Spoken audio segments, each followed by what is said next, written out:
What is up, everybody? Welcome back to another Rockets Hits and Heartbreaks. Today, we've got a couple of things to talk about on the show today.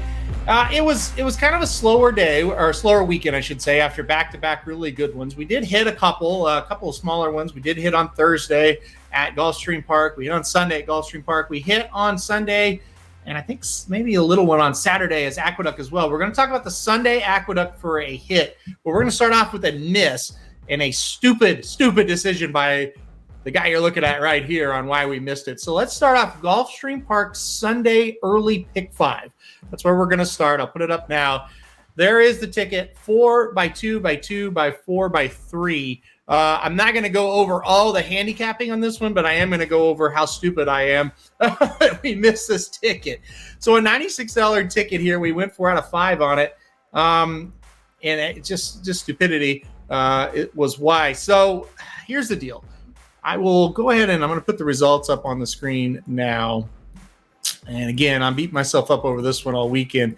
So this are the results on the screen here. I'll go down to what this pick 5 paid right here. So $96 ticket, and you see it paid $985.10. We went 4 out of 5. So we got this little measly $14.35 here times 2 because we missed we got it twice there. So okay, so here's what happened. The second leg of this thing, and I'll scroll up now, ended up scratching down to a 3-horse field. We had the 2 on top, and our other horse that we used originally scratched out of the ticket. So I dumbly added the 5, I'm a G6 to the ticket and went 2-5 when really should have just singled this 2. It was the top pick, our second choice scratched out of the race. It's like, okay, now you can single and you can add a horse in another leg, seemingly being the third leg where we only went 2-6. So I originally, when the scratches went out, I put the 2 as a single and I went 2-6-8. Did not hit the save button. I was just kind of playing around with different ideas to try to handle the scratches before I posted them officially. So the original ticket that I had was the 2 singled and then 2-6-8 in the next leg. And I got to look and I thought, well, I'm a G6, not a bad horse, pretty good over this track. I better play this 5 here, and then I'll just stick with the 2-6 in the next leg. Scroll down to the third leg, and there's the 8, who I had on the ticket before hitting save. The winner, the 2, who was the original single, wins. And so the $96 ticket becomes a 4 out of 5 when it should have been a $96 ticket. That's what it would have cost playing the 2 as a single and adding the 8. And we should have hit $985.10 right there. It was just a judgment error on my part.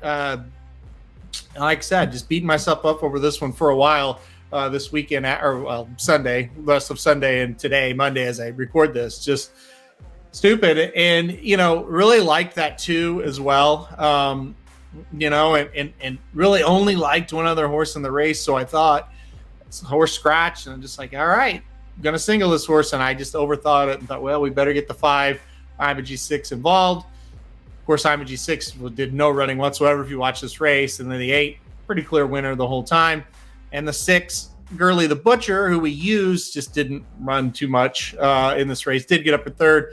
And then the 2, pretty persuasive. A first-time starter for Chad Brown, just looked awful in the race, didn't do much running. And so that's what happens, and that's what I talk about a lot. The handicapping was fine. Just the ticket structure, it's such a judgment call, And if you buy these, you're a subscriber, anything like that, that's a situation where you could pause and look at that and go, you know what, I'm just going to single this horse and use his third horse in here. That's something that I always try to tell people. You don't have to do exactly what we do all the time. If you see a situation where you think, yeah, I like his horses, but he could kind of structure this a little bit differently and have success. And that certainly is a spot, where it's just like, and again, sometimes it's hindsight 50-50. And you look back at things like, well, I should have done this and I should have done that. The bottom line is, yeah, you could have done things now that you know the results, but you didn't really say that before the race. We're here, it's like I had it before the race. So that's why I get really sick about it when you lose something like that. It's like I had this thought in my mind. I had it wrote down. and I ended up doing something different. It ended up costing me. And it's the worst feeling when you look at that third race, you're watching it, and you're like, yeah, Luis Saez is going to win this thing gate to wire. It is a terrible feeling. But look, it happens. You just got to move forward. Sometimes you make a decision like that and it pays off. Sometimes it doesn't. That's why I always tell people it's really, really hard to hit these pick fives because you got to have so many things go right. Handicapping is definitely a big part of it. The structure's got to be right as well. So messed up that one. No question about it. Just a tough one. But anyway, all right, let's get going to the one we hit this weekend. That was a decent one. Before I do want to mention, I did have a subscriber miss out on one of our tickets last week that we hit because played the ticket before scratches were out.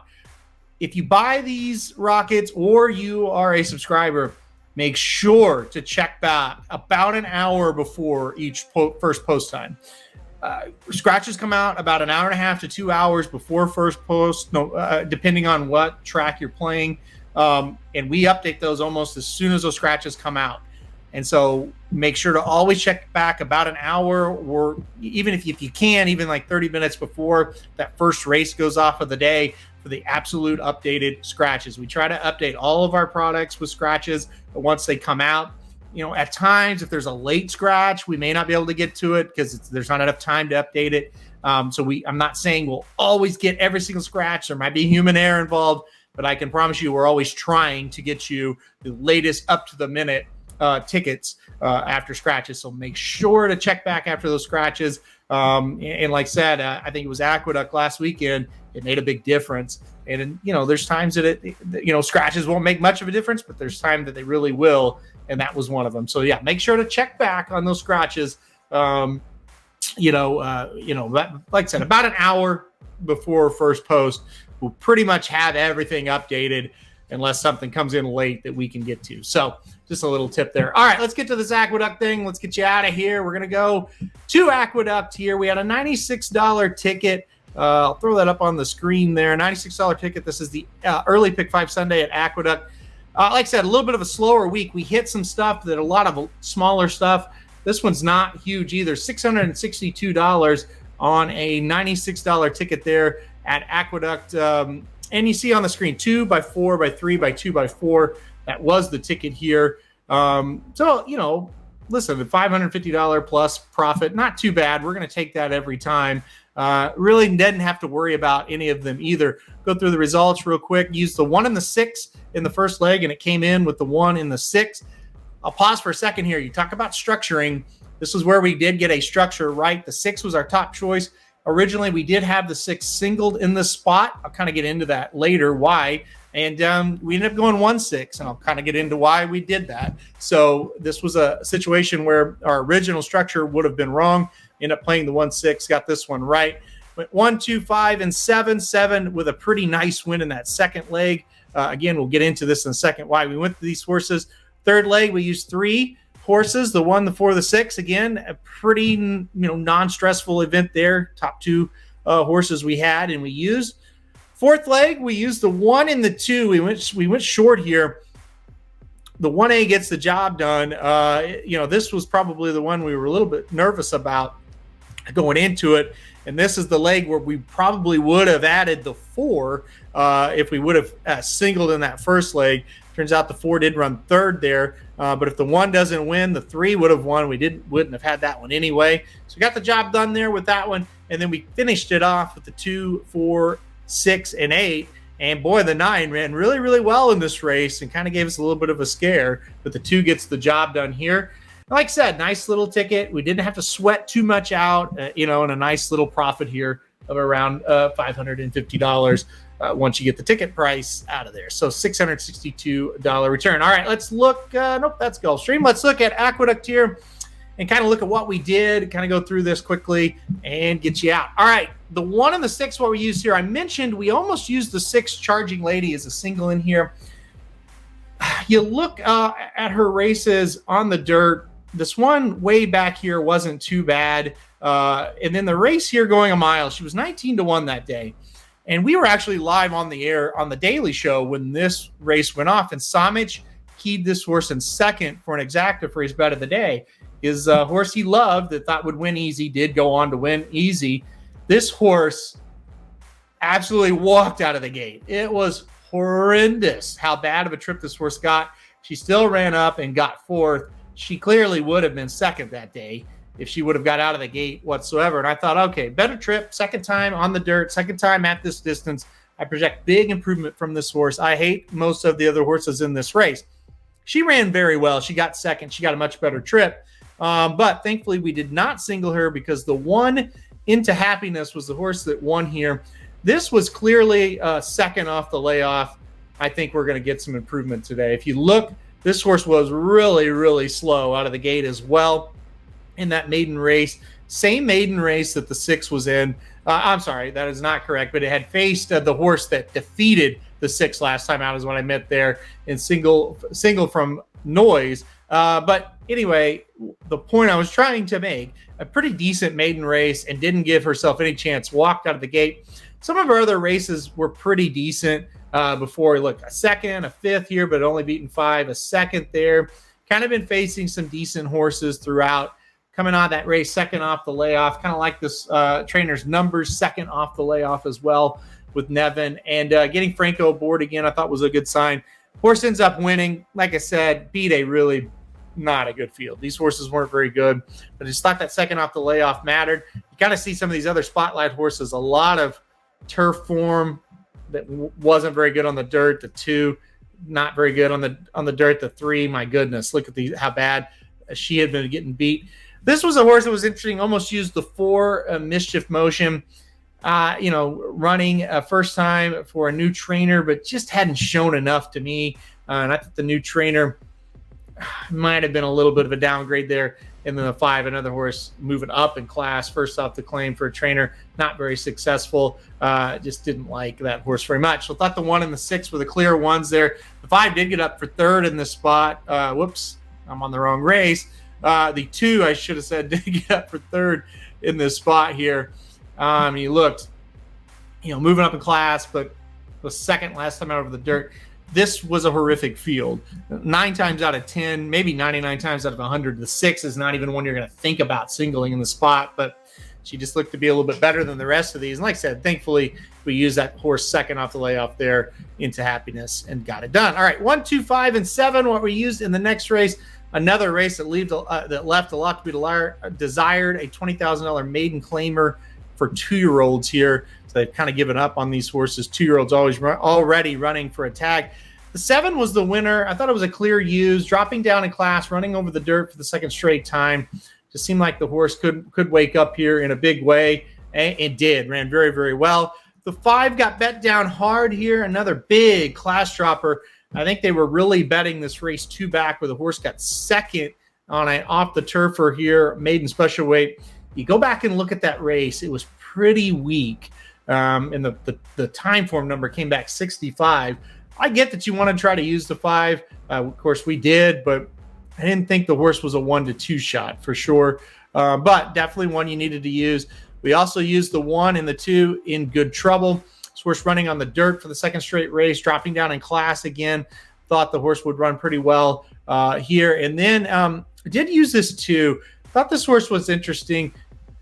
A horse chased a little bit in the last couple of races. Thought maybe if we can get the horse to relax a little bit off the lead, might show a little bit of improvement. Thought the race was pretty wide open and really liked that 15-1 price. We were also getting class relief as well. Thought this horse might improve a little bit. Thought the horse could get the job done. Scroll down here. We used the 7, and the 7 really galloped away from him, but the other horses we used really didn't run much. The 5 wasn't very good. The 1, the 2 didn't run very well. Here was the long shot to use the 3. Kind of had a feeling a long shot might get up there. That's why we included the 2, but did not have the 3. But it didn't matter because the 7 kind of improved a lot in that race, got the job done. All right, let's go to the third leg. We used the 1, the 4, the 6 in this one, 3 deep in this one. Jake Rock's the winner, ended up being, I think, my top pick in this race as well. If you looked at $25,000 claimers here, you look from time form standpoint, the 2 who originally was on the ticket we did use, but this was the best horse on time form by a decent amount when you look at the spotlight there. Got 100. and that came 2 back at this track over the slot. First time off the claim for Rudy, but claimed off of Rob Atras. So, pretty much the same as far as those guys, pretty successful. Same claiming level, got second last time out fourth last time out, but only beaten 2.5. But just felt like this horse would run pretty well for Rudy today. Look over at the pace projector, and the horse looked like was going to be close to the lead. I really kind of thought the 1 and the 4 would kind of take him the whole way. The 1 is another horse we use, dropping out of starter allowance company back into the claiming company today. 1 at this level, 2 races back. Just seemed like a logical use with Jake Rocks. Almost went too deep, almost didn't add the 6 on here. Thought the class drop was pretty good here. Been running on the turf mostly, but had a win over the dirt at this track. So I thought that was enough here. I kind of wanted to get this horse involved. Only wanted to go too deep in the next race. So thought the 6 was one we could get involved here. That would give us a little bit of a price. Didn't really need the 6. Didn't run very well. 1 and 4, really all you needed here. Kind of dominated this whole race. All right, let's go to this one. We used the 1 and the 2 in the 4th leg to get home here. Look like clear ones to use to me, to be completely honest. I did like the other part of the entry. It's cold into here to win this one, dropping out of starter allowance company, or dropping into starter allowance company after running against allowance and stakes company. Thought the class drop was there, liked the speed figures, thought the horse could, dropping in class, could get back to kind of that 106 fig that she ran. The 1A, though, was kind of a good alternative, running first off the claim for a new barn. Not one I loved, but thought the horse, if we're coming from way out of the pace, could get a chance here to run well. But really, honestly, it was more about the 1. Kind of got lucky that the 1A comes with the 1 when they're coupled. The 2 was the other one we used and was the top choice by me. A horse that had won 2 races in a row against pretty similar horses, if not better horses, last time out. It seemed like a logical use in this spot. Pretty good speed figure over this track last time out as well. And as you look, the 2 really did not do much, and the plain 1 didn't do much either. Thankfully, the 1A comes charging late to get the job done. I think the pace really kind of set up a little bit faster than I thought it would. You look at the pace projector over here. There's 3 horses that really want to go. A couple horses going to sit. I don't know. I think the 2 kind of got involved a little bit early, maybe a little bit of an early move. It didn't get the job done. Another horse and a horse we were going to throw in if we was singled in that first leg was the 5, Easy to Bless. A horse hadn't seen in 184 days, and that was ultimately why we left the horse off. But kind of look at this, guys, and maybe we got a little lucky here, because you look, the 5 runs 5th. Another one maybe got going a little too early, but ran in a grade 2 stakes, was off 184 days. But look, starter allowance was able to win and beat a horse that we used, Customer Experience. Starter allowance here was second. I mean, horse was getting back in. I would look for this horse next time out. That's what I've kind of had circled. I think next time going to be a horse to look for. But today we definitely ended up not, or I should say Sunday, we didn't use them and ended up working out. All right, final leg of this one, 2, 4, 6, and 8. A New York bred allowance race. Look at the spotlight here. The 2's number does stand out. The 4's number does stand out. The 6 and the 8. And that's kind of how we saw the race unfolding. We just did not think anybody could win or beat the 2, the 4, the 6, and 8. Had standouts from a number standpoint. When you look a little bit closer at the 2, we're getting back to the dirt. That's a good sign after a poor race over the turf. 2 back, pretty similar effort here, and was able to get 3rd. Got beat by Happy Sophia, a horse that we used. You look at the 4 in the spot coming out of Finger Lakes, but pretty comparable from a speed figure standpoint. That race 3 back at Finger Lakes just felt like that's a race we kind of got to use. This trainer, pretty solid trainer, running second time for him, like that horse. Khalil Magic, a horse I thought would run much better here in this spot. Just no effort whatsoever. Kind of maybe just has lost form a little bit. Her previous race is obviously much, much better. Then the 8 coming off of a claiming win, but we had seen this horse against allowance horses and running decent. So thought the horse could move up here and run pretty well. So 2, 4, 6, and 8. Really didn't consider anybody else. You go down here to the results. The 9 Valhalla, and this horse got second. At times, this horse can really jump up and run well. You saw it at Saratoga, won a New York bred allowance, came over here to Aqueduct and just hadn't shown much in 3 starts, and just didn't think today, or I should say Sunday, was the day she would kind of improve. But boy, she ran really, really well. And boy, at times she can really jump up and run well. Pretty nice performance from her. And listen, the 5, pretty clever. Another horse we didn't use, ran very well. So our other horses did not run very well whatsoever. However, the 2 did. And so it's 1860 payout. That was a really good one. If we wanted one to win, that's the one we were rooting for. $662 in the end. All right, guys, that's it for the Rockets this week. That's all I've got for you. Like I said, boy, would love to come on here and talk about a couple of wins that we had. That Gulfstream one is really kind of the lesson learned, I think, this weekend. Boy, structure. Really, really think about it. Not that I didn't. It's just, boy, I just made a mistake there. Spend as much time on your structuring as you do on your handicapping. I think that is the biggest lesson to learn. And it was right there in front of me. Just messed that up for you guys this weekend. Hopefully, you guys, some of you had it, though. And if not, like I said, this is why I do the videos. Try to get better and try to learn from our mistakes. All right, guys. Thanks, everybody, for watching this one. We'll be back next week for more Rockets, Hits, and Heartbreaks. RacingDudes.com is your home for the best free picks for every race, every track across the country. We're ramping up for the 2023 Kentucky Derby, and we want you to join us in the fun. Subscribe to Racing Dudes YouTube channel and click the notification bell so you never miss a single video. Want to make money betting horses? Bet with the Racing Dudes.